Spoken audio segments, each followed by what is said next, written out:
Thursday is Wear Teal Day to raise awareness and take action in Ovarian Cancer Awareness Month. Today we are helping you take awareness, become more informed. Please help me welcome Dr. Christine Walsh.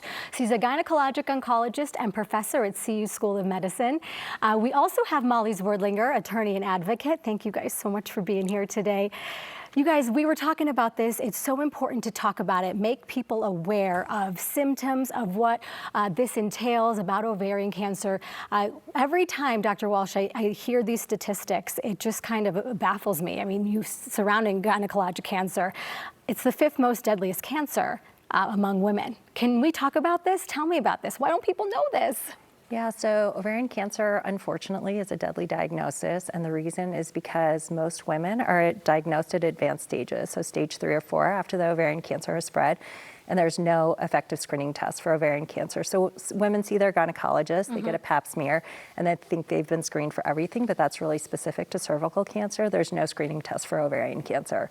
So symptom awareness and having that evaluated is really important for this diagnosis. Let's talk about that, the risk factors, symptom awareness, because we say that maybe there are no symptoms, or maybe you have a few things that you might be questioning.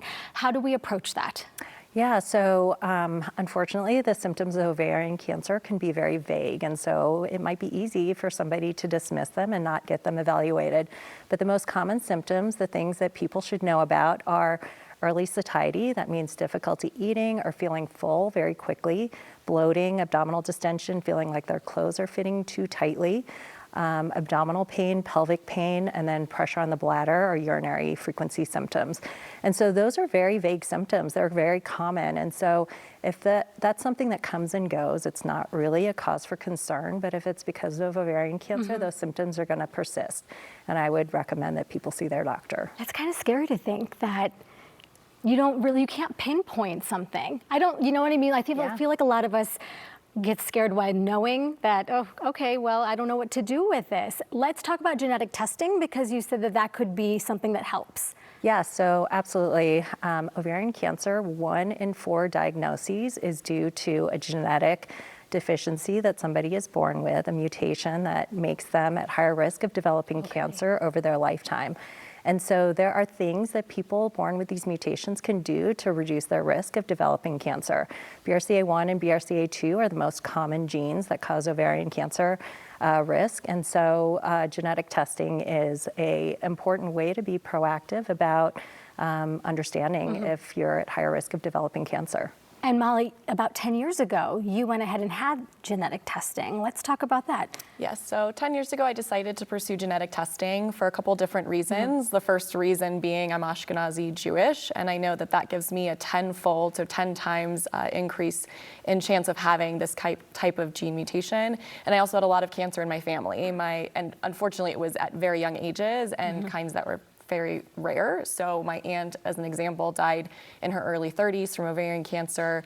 My grandmother, midlife, had breast cancer. So I knew there had to be some kind of genetic component to the cancer in my family. The more you know, right? So how did that knowledge kind of help you take this to the next step? Luckily, with this knowledge, I was able to get access to early screenings that I wouldn't have had access to otherwise. So about 20 years prior to when I would start screenings, I was able to do things like mammograms, breast ultrasounds, breast MRIs. And as a result, I was able to find several years into my testing that there was a small mass that was undetectable otherwise in my left breast. So the more we talk about this, the more other women will talk about it as well, right? It's kind of like spreading the information. What do you think is the most important thing women can do right now? So I would say pay attention to your body, understand the symptoms that you're having, go to the doctor if these are symptoms that persist. And then there are certain ethnic populations, like people with Ashkenazi Jewish background, that are at higher risk of inheriting a BRCA1 or BRCA2 mutation.